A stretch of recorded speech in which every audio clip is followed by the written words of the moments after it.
Here is Sean Durzi. Rookie defenseman, Adrian Kempe over the line. Kopitar to Durzi. He wins it! Oh, what a setup for the game winner!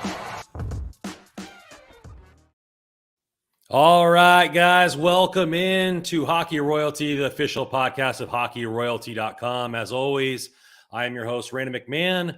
If you're looking for articles and everything like that, go to hockeyroyalty.com. But we got the live stuff right now with my friend here, Erik Landi of TealTownUSA. We'll be talking some Sharks Kings tonight. But first off, Landy, how you doing? You know, I can't complain, dude. Can't complain. I've we're just getting into the meat or the dog days of the season. That's for sure. With the NHL, I mean, we're kind of in that last little lap. And then, unfortunately, I know you're a big baseball fan too, so we're just kind of in the holding pattern until Manfred kind of gets off his behind and figures out what we're gonna do with this thing. So, that being said, ready to talk some Sharks, dude? Yeah, I could talk about the Kings win tonight over Boston for another 30, 40 minutes, but we didn't bring you on here for that. So yeah, let's get it going, man. Let's get some hockey talk going because we got a big series coming up, 3 games. But before we get into that, let's start with the teams in general, starting off with the centerpiece prospects. Obviously, the Sharks drafted their highest prospect in a long time in William Eklund, who started the season out with them. We're finally starting to see Byfield as far as the Kings are concerned. Let's start on your end. What was your thoughts, obviously, with Eklund, the pick, how he played earlier in the season, and do you think they should have kept him on the roster? Oh boy. Well, we've gone, especially in the Sharks fandom, we've kind of gone back and forth on, just kind of where we're at with him and his development and what was best for him. And I was of the camp that, the NHL seemed like it was a little bit of a big game for him. And I think that it was going to take some time to adjust. Now, he didn't look completely out of character or out of sync here, but I think the best thing, if you want to keep him developing at a good rate, you want him to get some confidence and you want him to, develop into that first line type of player. Sending him back to a junior organization or to the minor leagues, I think was the prudent decision. I would have kept him in North America, to be honest, and I would have kept him in the AHL. And the reason why I'll tell you this is because the change from North American ice to European ice is a little different. And we have seen players that migrate to and from European ice have a little bit of a hard time adjusting to the North American size rink. So, instead of it being, 80 by 200, it's, I think it's 100. I think it's a little bit wider. International ice is a little bit wider. So I think it's somewhere like 100 feet. And so you've got a lot more time, especially in the European ice, to make passes east-west. And I think that's what we were seeing with Eklund, where he wanted to be creative, but because there wasn't as much ice to play with, he had less time to kind of react and to kind of gauge where players were going to be at. So I think, again, it's just going to be an adjustment thing. But he did get injured, I think it was 2 nights ago for Djurgården. And, we've kind of been, crossing our fingers that it's not a long-term thing. But I wouldn't be surprised to see him back on the big club next year. I think, I don't think he's going to spend any time with the Barracuda. I think he's just going to be one of those kind of players that's going to go directly from his junior team or his, foreign team directly to the Sharks, because I think he's that good of a prospect. But we've also got some other guys too. We've lamented a long time at the lack of depth for the Sharks prospect pool, but they've done a really good job restocking the cupboard. And some other guys that I've got kind of highlighted: Brandon Coe, Tristan Robbins, Daniel Gushkin, and those are the 3 big guys that I have kind of circled, highlighted for me. Some guys on the NCAA. I think that there's Thomas Bordelot, who we're all really excited to see.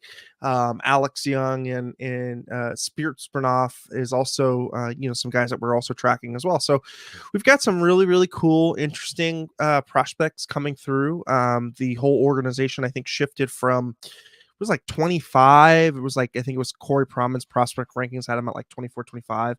And I think now we're in like the 14, 15 range. So we made some really good strides. Well, yeah, let's bring it back. I think you made an interesting point with Eklund before you rambled off some guys there, and it's the same thing with Byfield. Is that I thought COVID helped him being able to stay in the AHL last year really helped his development because NHL or OHL is a vastly different league.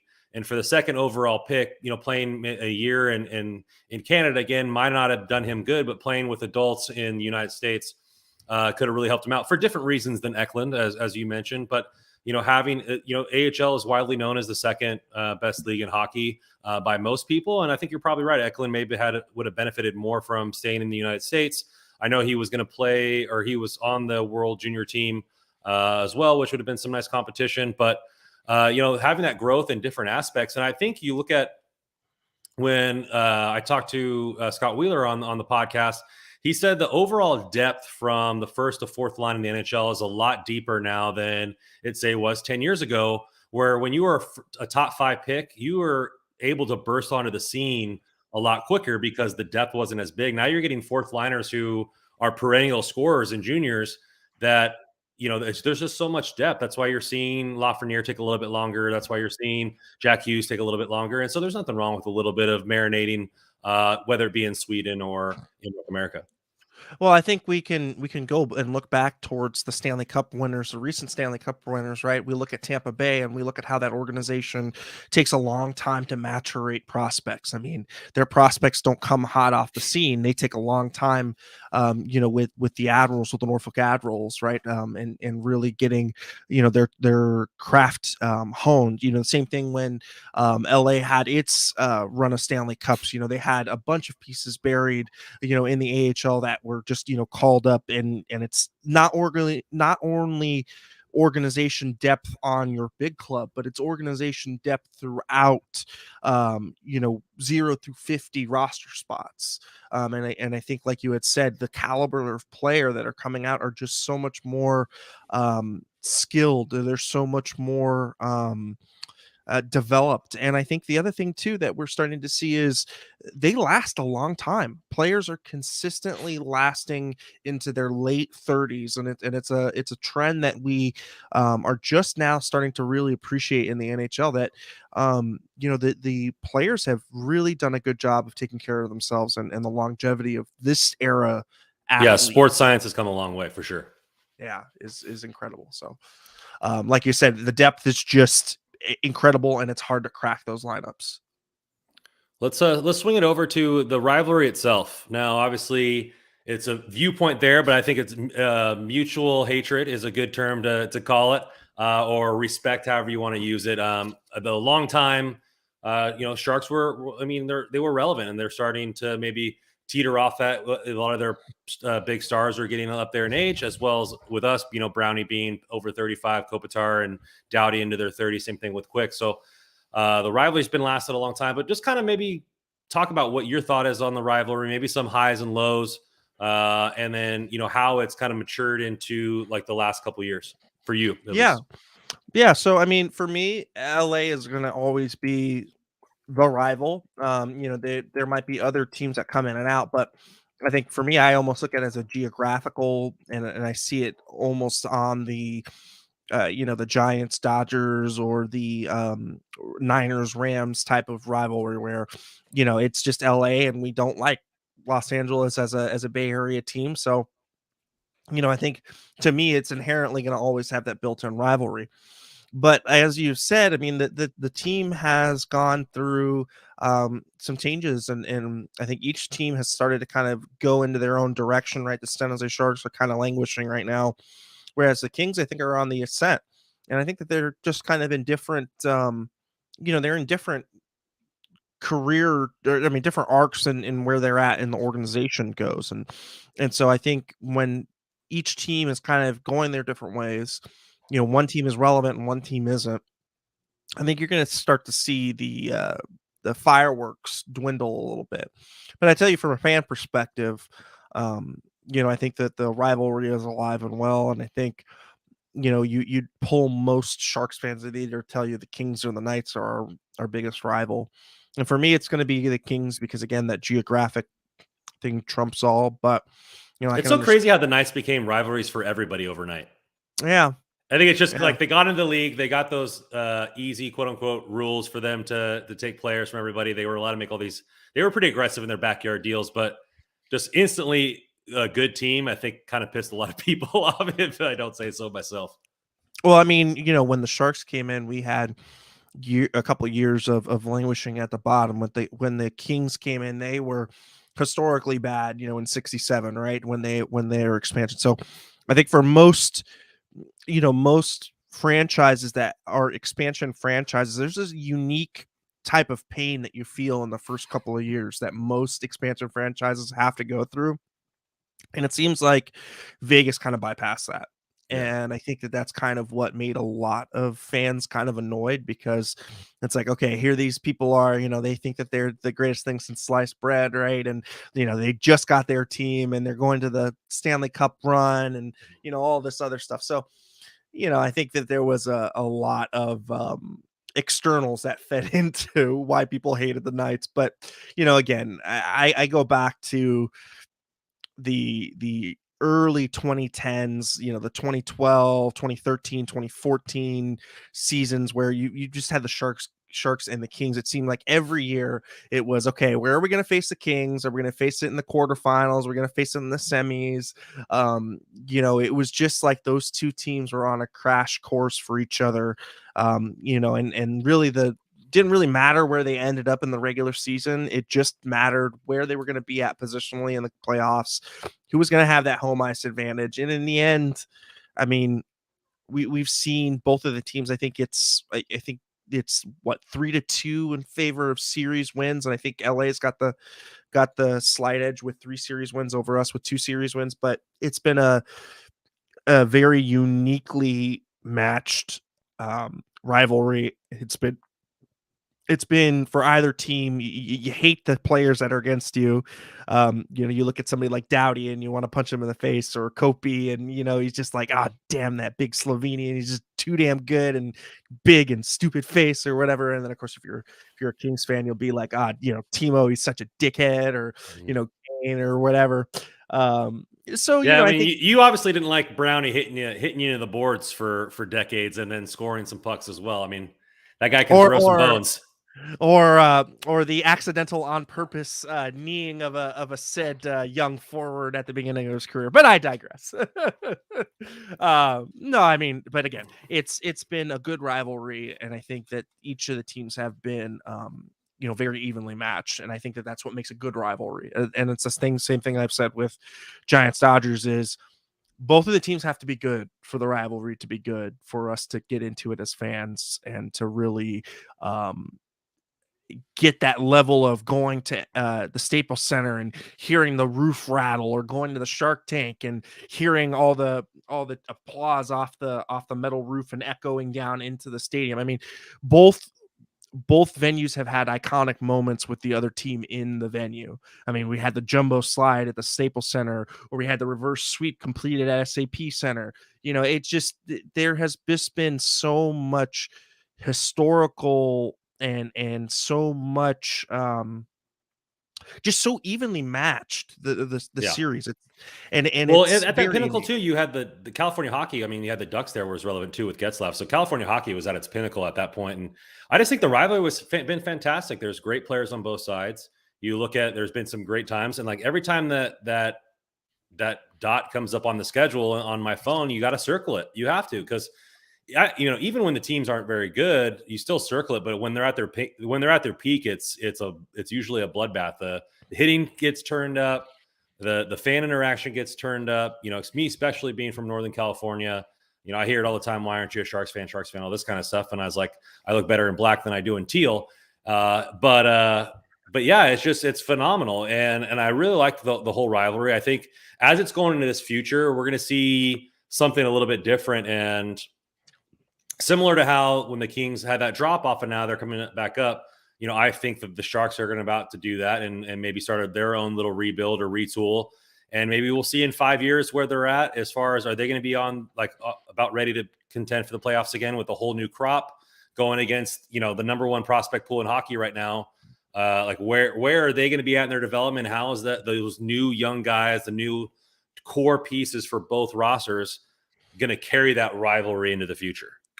Well, I mean, I think going back towards it, it just takes one hit, right? It just takes one monster hit. It just takes one blown call, just takes one stupid check into the boards to reignite the rivalry, because I think it's brewing. It's something that's always simmered. These organizations have not liked each other in general for these, amounts of years. Yeah, we've had a couple trades here and there. I think it was just a couple years ago that Doug Wilson completed a trade with every franchise in the NHL, and the Kings were last on that list for a reason.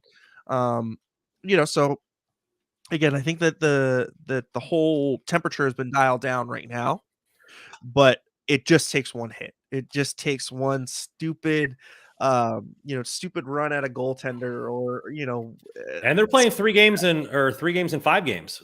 So yeah. like, I have a feeling we might see at the third game, we might see all the heat from the previous games getting dumped in. And so it's going to be definitely interesting. Let's move it along to the season here. And the season Yeah. so far, obviously both teams weren't favored to really do much this year. They were both kind of fringe playoff teams. A lot of Kings fans thought they might make that push for the wild card. A lot of Sharks fans said, hey, maybe if they can get one more run from their core and you get some help from the young players like Dahlin and Eklund, that they might be able to make a push as well. And I'll just start off from the Kings standpoint. I mean, Rob Blake did a fantastic job this offseason bringing in Phil Deneau, Victor Arvidsson, Edler, and then some of the rookies like Jersey and Kaliev. I mean, he pretty much brought in 50 goals so far this season that weren't there last year. And if you're looking at that team now is third in per game shots on goal and first on not allowing shots on goal. So when you have that stark contrast, you win a lot of games by putting pressure, having Kopitar and Phil Deneau up the center, 2 Selke, finalists or / Selke winner, as your 1-2. You have Lizotte and Lemieux, who are grinders on the fourth line. It just seems like this team is a lot more complete, and that's why we see them in the second seed at this point, going into the trade deadline. Now, how did you view the Sharks season, considering we both kind of started in the offseason roughly in the same part in the standings in most people's rankings?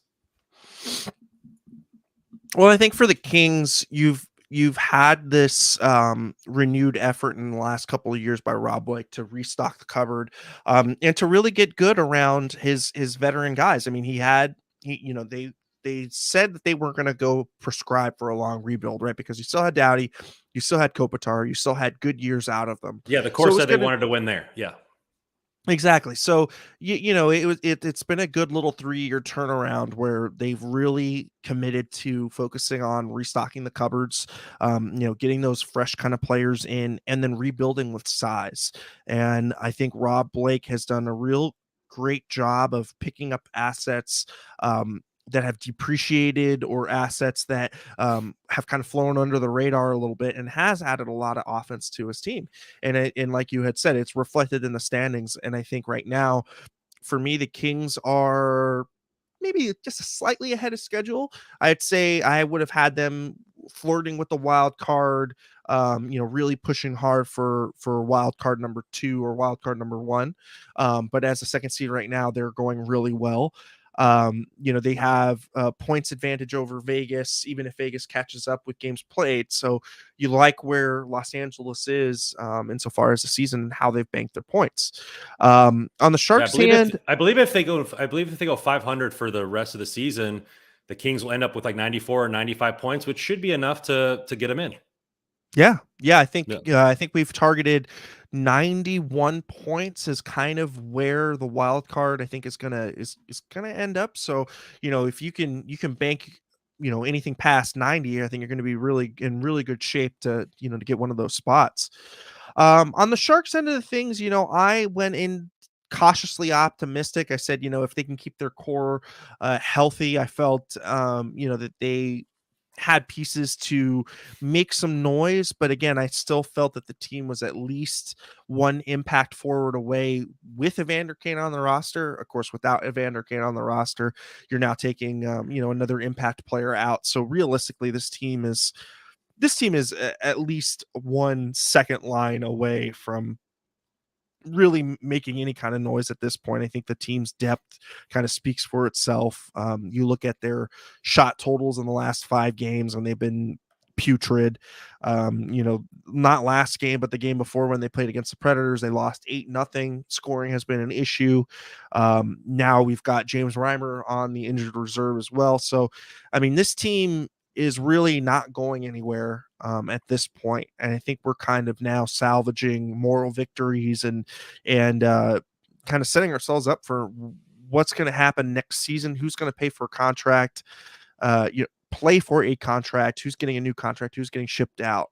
And I think a lot of those questions are going to be answered and asked in this next little period going up to the trade deadline.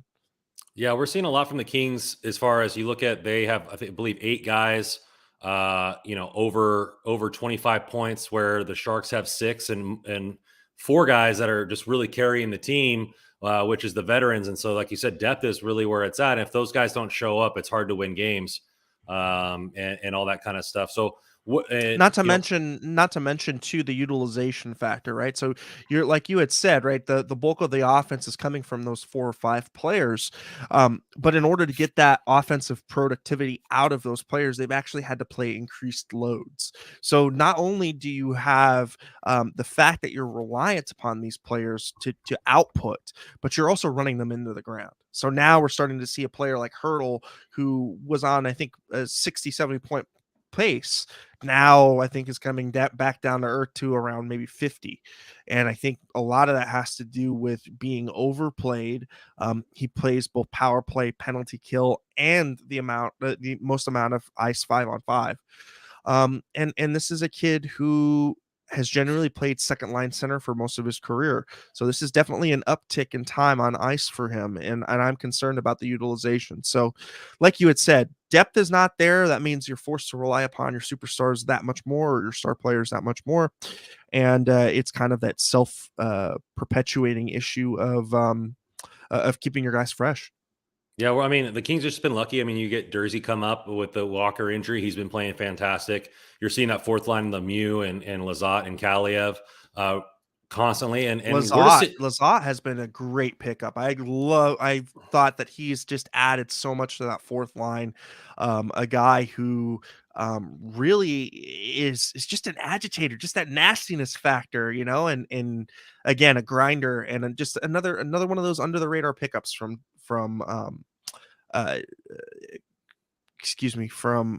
Rob Blake. Rob Blake. Yeah.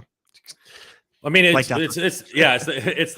just facts, because the Kings last year maybe had one line a game that was functional or partly functional, and we're seeing them roll 4 lines almost every single game, like waves and waves of Warriors crashing upon the shore. So it's crazy what they're doing this year, and people are picking them up. Obviously, Kempe on almost a 35 goal pace was unexpected by most people, but you're getting the goal scoring from VA. Dano is probably one of the best two-way center, if not the best two-way center in the league in most analytics. And we're just getting a lot of things to go right, which when you stock the cupboards that much and you make some good moves, it can turn like a light switch. So, Arvidsson has seemingly turned around his career. I mean, right. He's right now he's at 38 points, but I think, he'll end up with at least 50 points on the season. And this is a cat who we kind of, we thought that there was the talent there, but it had been a while since he had kind of flashed the numbers that we thought, he could. So it's good to see. Well, as a Sharks fan, it's not good to see, but as a Kings fan, it's definitely really awesome to see the coaching staff maximizing the return on the players that they've got right now, and getting some surprise contributions. Yeah, Kings are holding their breath. He got injured, not this game, but the previous game. So we'll see how long he's out. The Kings actually suffered some, like the last 3 games that each game they've suffered an injury. So to Lemieux, who's been that grindy, he's the guy that fights everybody. Arvidsson, who just came off a hat trick to win it, and then he got injured. And today, Mikey Anderson, our left D1, out in the first with the hit from the Rat Marchand in the board. So Kings rolling right now, and they're pretty deep, but lose some key players there. Before we go on to the next topic here, we're going to get a word from our sponsor, DraftKings. Hoops fans, the latest offer from DraftKings Sportsbook is an official sports betting partner of the NBA. is too good to pass up. I'm talking between the legs 360 windmill good. New customers can bet just $1 on any team and get $150 in free bets if they win. It's that simple. If Sportsbook isn't available in your state, you can still take your shot at a big payday. Everyone can play for huge cash prizes with DraftKings Daily Fantasy Basketball Contest. DraftKings is giving all new customers a free shot at millions of dollars in total prizes on their first deposit. Download DraftKings Sportsbook app now. Use promo code THPN. That's THPN. Bet just $1 on any NBA team and get $150 in free bets if they win. That's promo code THPN at DraftKings Sportsbook, an official sports betting partner of the NBA. 21 years of age, minimum age, and in location requirements based on jurisdiction. See DraftKings.com/sportsbook for a full list of requirements and state-specific responsible gaming resources. Void where prohibited. Minimum $5 deposit. Gambling problem? Call 1-800-GAMBLER. In Tennessee, call or text Tennessee Red Line 1-800-889-9789. In Connecticut, call 888-789-7777 or visit ccpg.org/chat. In New York, call 877-8-HOPENY or text 467-369. Thank you, DraftKings. All right, we're moving on to the trade deadline. It's a little late this year. It's kind of weird. It's like trade deadline, like a couple weeks and then playoffs. So, but obviously teams in two different situations. Kings are probably going to be buyers or staying pat, but let's flip it over. Let's start with the Sharks. See what they're going to do. Obviously, in the beginning of the season, you guys have a lot of those questions on what they're going to push. Are they going to sell? The biggest issue is a lot of the albatross contracts that you have on the blue line. What do you see them doing this year? Who do you think is the most movable pieces, and maybe what you guys can get in return? Well, I think the biggest question right now in Sharks land has got to be centered around number 48, right? I mean, it's got to be about what Hurdle's gonna do insofar as, is he gonna resign in San Jose, or is he gonna want to chase his cup dream somewhere else? Last that I heard, and this was from today from Elliot Friedman, the Sharks have made a really, really big push to keep him. Now, the Sharks have been very, very tight-lipped on any kind of contract talks with Hurdle. The last thing that we had heard from Hurdle's camp was they had some really positive conversations with the Sharks, but that's about it. The Sharks themselves haven't really said much. So Elliot did a little bit of digging, and it seems that the team is actually really, really keen on keeping him, and that they haven't even entertained ideas for trades yet because they are so focused on the re-sign at this point. So I think he's 28. So if they did do a little mini rebuild, 3 to 5 years, you're looking at he could be that, kind of where 31, 32. Yeah, 32, kind of where, Kopia is kind of right now, that kind of age in the rebuild, and try to be there to lead the team, for that next little wave in their franchise. Yeah, and I think that is kind of the idea, is to kind of build around him. But of course, it's going to all be dependent upon if he's going to want to stay. And if he decides, hey, look, we've had a good run here in San Jose, but we just can't do it here, and I'd like to go somewhere else. Then, I think we'll probably start to hear that maybe a week before the deadline. I think we're 2.5 weeks, 3 weeks almost from the deadline. So I think if we don't start to hear something like a week out, then I would start to say, maybe it's going to be more of a trade type of deal where you'll try to extract. It's going to be a low first round pick, right? Whoever is a contender that's going to want to get him is going to try and trade their first round pick. Of course, it's going to be low because they're going to be playoff contenders. So, it's going to be something like that, and maybe a B+ prospect, A- kind of prospect. So picking a player is kind of what I think, you'd ask for a player like Hurdle. There's some other him and Forsberg seem like the biggest UFAs available on as far as forwards go, and they're in the same position. I think Elliot Friedman said the same thing about Nashville, and saying that they're kind of waiting to see where they're at. I mean, they're in more of a playoff condition that you are. You got a little different situation. They would like to re-sign him, but they don't want to see him go for nothing, and so they're kind of in that limbo aspect, like you said, 2 weeks until the deadline. Now, the thing with Nashville, though, is they do also have Ryan Johansson, right? So they have their number one center, or him and Duchesne, right? So they have, a 1-2 center. So it's not as imperative for them to re-sign their player, because you look at the depth chart in San Jose, it's Logan and Hurdle. That's your one and your two. I mean, you know what I mean? And so you've got to have somebody that's going to play that spot if you're going to ship him out. And I just don't know who that is going to be for the Sharks. I mean, you can put a random no-namer, yes, but you have to also think about how much is it going to cost me to recoup number 1B, 2A type center. Those just don't grow on trees, right? So it's all about one, I think where he wants to go, two, the length of the contract that the player wants to sign, and three, just the fit on the team for where the player is going to be. A team like San Jose where center is needed at a premium, that's definitely a need. But if you go and you shop them to a team, let's say like New York, yeah, they could use him as a third line center, and that would be a hell of a third line center. But I mean, he could be an impact player, higher up in your lineup. So Hurdle's kind of an interesting player because he can play anywhere up and down the lineup. He can play on the wing. He can play at center. And again, those kind of players are very hard to come by. So it would not surprise me to see the Sharks do re-sign him. But again, I think it'll be up to what Hurdle wants to do in the end. Yeah, it's going to be something interesting, what they say they can get from him. His cap hit, not too bad, 5.6. I'm sure if San Jose ate some of that, they could probably get a better package in return. And they might be able to get a first round pick and an A+ prospect. I mean, it's an expiring contract, so there's not an extra year you have to worry about. So, it's going to be prorated for when you trade him. So it'll be about. I'm not talking about the money. I'm talking about you have to fit under the cap. What I'm saying is the cap hit is also prorated as well, so they don't get the full cap hit at trade deadline because that cap hit is based upon 1 year's worth of salary. So you'll have a prorated cap hit. So it'll be, I think it's roughly 2/3 of what the cap hit is now. So let's say it costs 5.8. I think it's salaries, 5.7, 5.8. And I think the actual cap hit you would take on as a team, I think would be somewhere in the fours. I think it's like 4 million flat or something at the deadline. That's what it's going to cost you in cap space.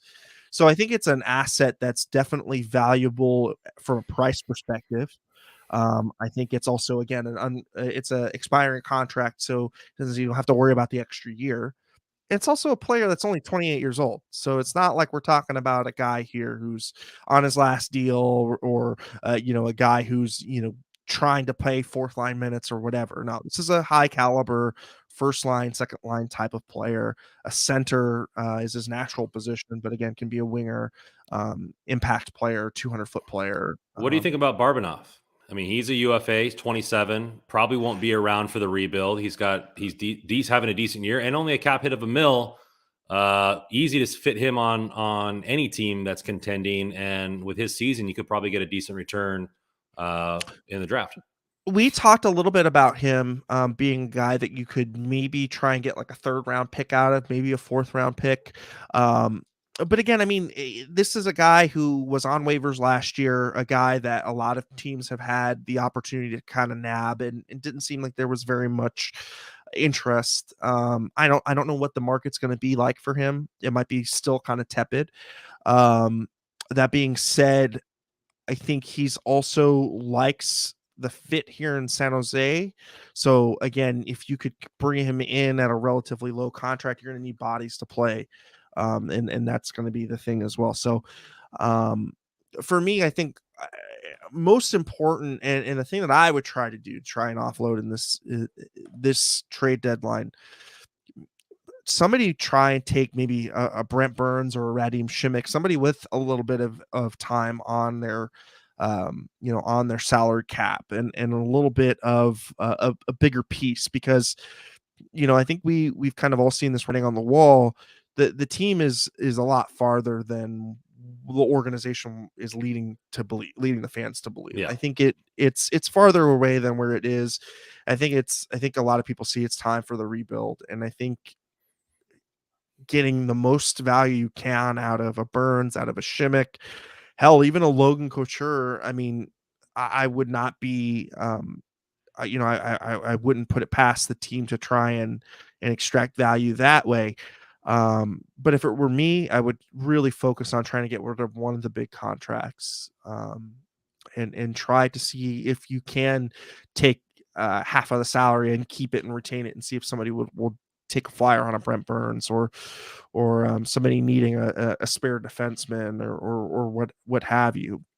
But that's kind Yeah. of where I look at it on the off season, and or with the off season and with the trade deadline. I think the trade deadline, it's all about maximizing expiring contracts, and getting pieces out, and really looking at where the market is and looking at what GMs need at this time of year, right? I mean, defensemen are always needed. It seems like face-off guys are always needed.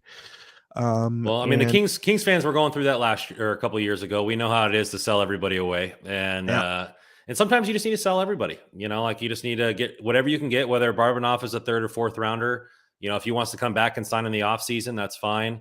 But the Sharks need to, restock the cupboard and do whatever they can. It wasn't fun seeing Jack Campbell go, or Muzzin or Clifford or any of these guys, that were most of them cup holders, and Toffoli and that kind of stuff. But those prospects helped, stock our cupboard. They're going to be around, and either they're going to be used for trade pieces like past prospects were for Mike Richards and Jeff Carter, or they're going to be on the Kings for a while. And I think the Sharks need to do that. And it's going to be hard. I mean, the Kings never had to deal with any of those contracts as big as what you guys have. Our biggest contracts they wanted to keep in Kopitar and Doughty.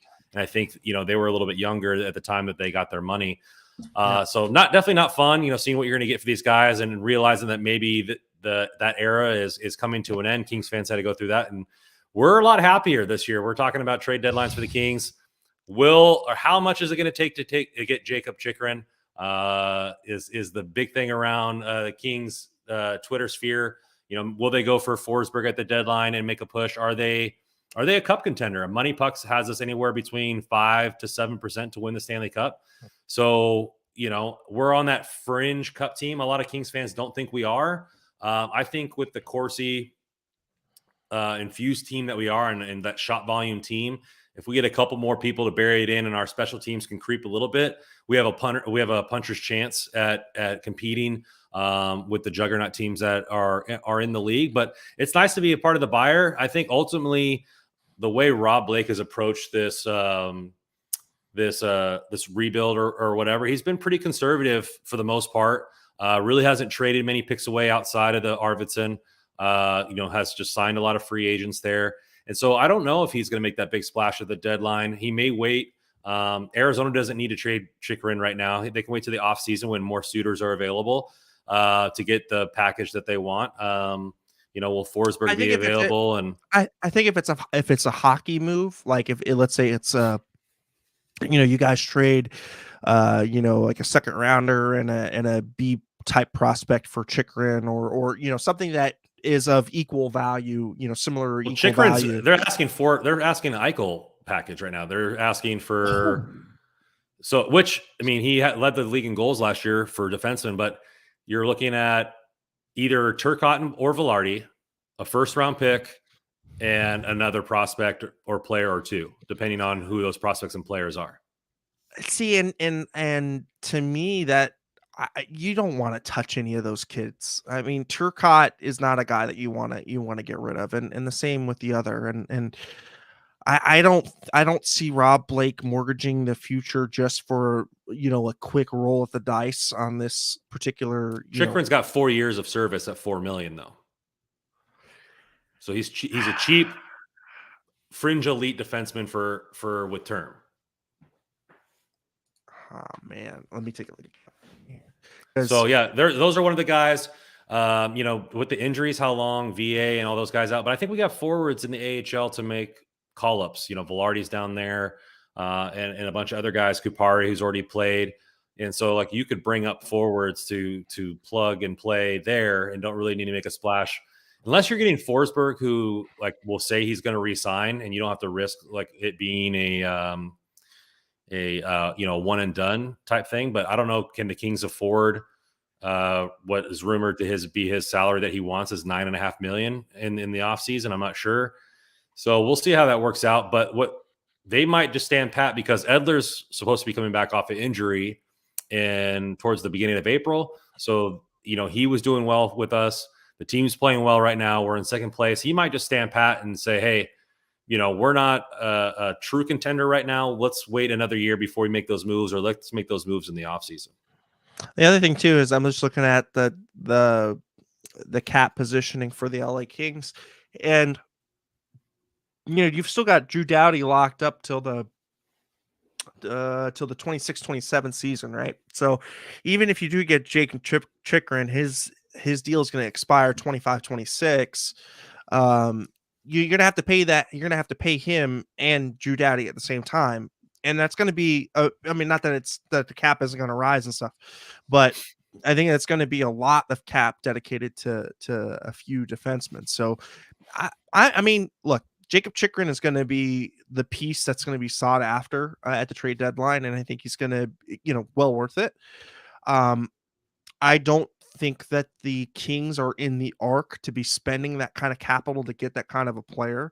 I think that you're still, like you had said, I think this is your year where you're kind of playing with the house money. I think next year is really when the expectations start to come back for the Kings. Like, hey, okay, now it's going to be quarterfinals, or now it's going to be semis, or, now let's take a, this seems like a Western Conference title team. To me, this team right now still seems like a team that is got to learn its playoff. It's got to learn its playoff mojo again. It's got to, it's got to get back on the playoffs. It's got to see where the team and how it's gonna this version of the team is gonna move forward. But Chikrin's got to do that too. He's never been in the playoffs with Arizona, and Longoff comes in here with this. Chikrin is worth the trade at his cost in both value and salary. He slots perfectly. You can also trade 7 along with it, which is Bjornfoot. We need a strong second pair lefty. We can swap Mata and Edler out later. I tend to agree. I mean, I think it's a move that not only builds this year, but next year. Makes the team better this year and next year. I'm not a fan of any expiring contracts for the trade, because we're not one piece away from winning the cup. But right. Chikrin helps us get better this year and is a pinnacle piece there. Plus, when his contract is up, Kopitar will no longer be making $11 million. Brown will be off the roster. His $5.6 million. Quick will his $5 million be off the roster. And the Phaneuf den money will come off too. So yeah. I mean, they could probably make it work. Yeah, they could make it work. And I think, for me at least, I don't see that's where this team is at insofar as I don't know. I still feel like we brought you on to get some outside perspective, my man. I like it. Let's get into the game time, because we all want to watch some actual hockey. Which we can't do right now, but maybe by the time you're listening to this during the week, you get you pumped up for the series coming up on Thursday for Game 1. With the way the teams are set up now and how they're playing, how do you kind of see this 3-game series going out? What are the Sharks going to have to do to win against the Kings in your eyes? Well, I think right now it's a very delicate time in Sharks land. I think you wouldn't be surprised to see the Sharks lose 2 to 3 out of the games that are coming up. And not pull off a win against the Kings, because the team is just that desperate and that kind of pathetic, lethargic looking right now. That being said, it will probably end up being 3-2 type games. It's going to be whoever's goaltender is going to, make the last save. Because these teams, I mean, they don't normally go run and gun on each other. They're normally tight checking, normally very heavy hockey, and normally low scoring. And again, I think for me, I'm preparing myself for at least a couple of losses against the Kings going into this 3-game set. Yeah, I mean, I think you're looking. They always play each other tough, so they're going to play each other tough. It is always how it is. I think the Sharks, no matter how good or bad they are, they seem to put points up on LA. So I think the way they're playing now, we had a couple bad losses, one to the Bruins and then to Dallas, and then they rambled off some great wins. As recording that tonight, we just watched them beat Boston, come back and tie it in the last 30 seconds and win in overtime with a goal by Athanasiou. So there's been some late game heroics from Victor Arvidsson, Athanasiou. Different characters are stepping up. I think this is the deepest the Kings have been in the last few years, for sure, when facing the Sharks. And so The goal. It's not a good time. It's not a good time for the Sharks depth wise, right? There's a lot of injuries depth wise for the team. We will be getting Erik Karlsson back, but the forward wise, I mean, forwards, you guys just wipe the floor insofar as the depth goes. So, yeah, that's kind of why I'm not very optimistic for our chances, because the Kings are just that deep right now. I mean, they're playing some really good hockey. They had a couple of missteps, yes, but I think that this is a team also too that's led by Doughty and Kopitar, and this is a team that knows how to win, knows how to weather the ebbs and flows of a season. So, that being said, I think the Kings, I think it'll probably be the Kings will probably win a couple. One of the 3 games will go to overtime, and yeah, I predict it probably through the next, the next 3 games that we'll play each other will probably be. I'm going to say 4 or 5 points for the Kings in the 3 games is what I think we get. Yeah, I think if you don't get 4 points, it's going to be a missed opportunity for the Kings. Yeah, they're playing. I think they're playing Florida and another playoff team, Colorado, in between a couple of the games with you guys. So definitely got to win against the Sharks in order to make those other games worth it. So it's going to be tough. I mean, the Sharks always play us tough. I think they're going to have to shut down, like we talked about. You guys have 4 guys that are really the pinnacle of your offense. If we can shut them down, the Kings are throwing 4 lines at you all the time. How long are these injuries going to affect us, right? So they just happened. We played you guys on Thursday. Arvidsson, Lemieux, and Mikey Anderson are 3 top guys on our team. Who fills that role? How well does that work out? Are we going to maybe see a call up like Elias Anderson, who just come off his injury stint? Is it going to be Velarde that gets a shot, depending on how long I'd like to see Velarde. Yeah, I'd like to see Velarde, especially since Arvidsson's a power play type guy. Maybe bring up Velarde to get his chance there. So Kings fans are holding their breath and seeing how long the injuries are going to be, and I think that'll dictate the moves from the roster. But it's always going to be nice, and so it's good. It's a fun games. It's entertaining games. If you're going to the games, you're having fun. Talking back and forth with the opposing fans. Razzing them. Busting some jaws and stuff. Not literally, but metaphorically. And it's always going to be a good time here. Let's go into future predictions and wrap this thing up here. For King, I'll go second in the future predictions. What do you think? How does the season end for the Sharks? Do they make a run and maybe push for a wild card? Or do you think it's over with? They sell off. How many pieces are they going to sell off? What do you think ultimately it's going to go? I think ultimately what's going to happen is the team is going to be able to re-sign Hurdle. I think they'll keep Hurdle. I think maybe 1 or 2 players might get traded, maybe like a Matt Nieto or Andrew Cogliano. Those kind of secondary or tertiary pieces to a contending team. I could see a couple of them moved at the deadline. I think this team is probably going to end up 6th in the Pacific Division at the end of the season. I think it's going to be better than the Kraken, and I don't know. We'll have to see if they're any better than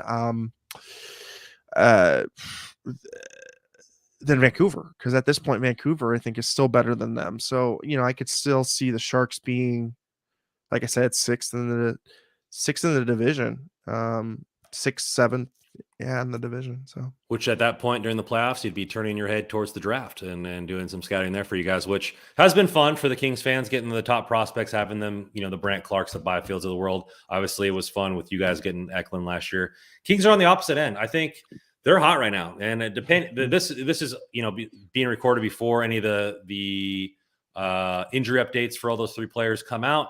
But assuming they're not out very long, we'll just say that they're out for a week. I think the Kings have a pretty easy schedule going forward for the most part.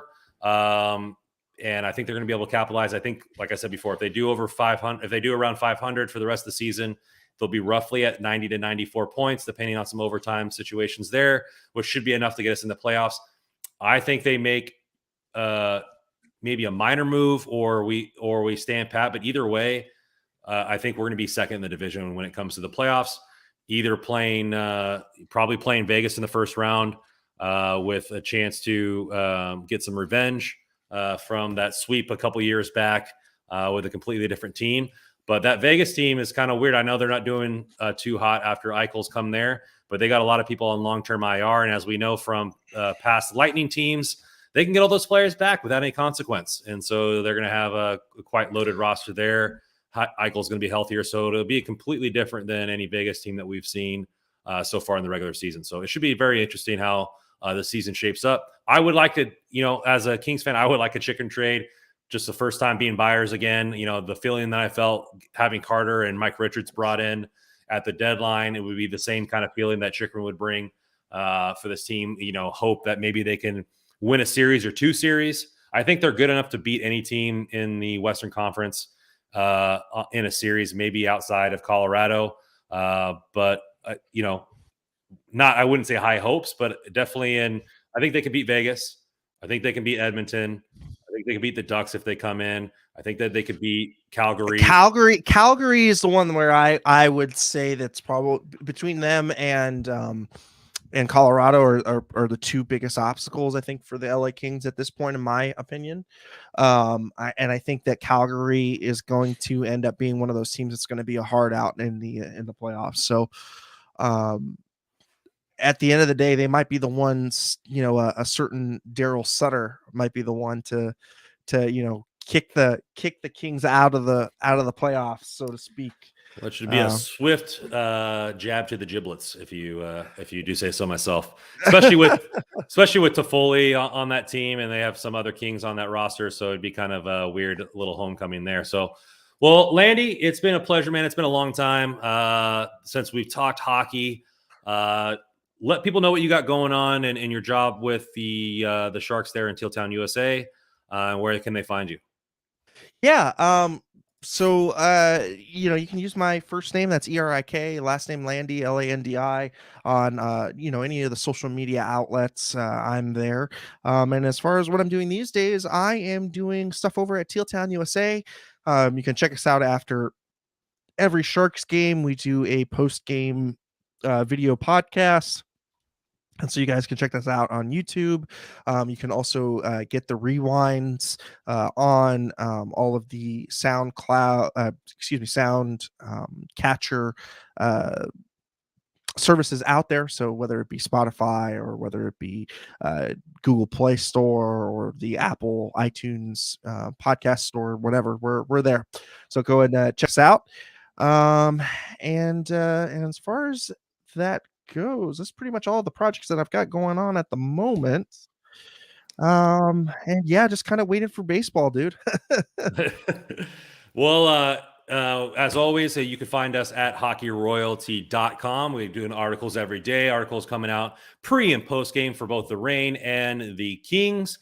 Twitter handles at hockey_royalty. You're obviously, if you're watching this, you're at our YouTube, but find us out on YouTube, like and subscribe. Thank you again for our sponsor at DraftKings, promo code THPN. And as always, go Kings go.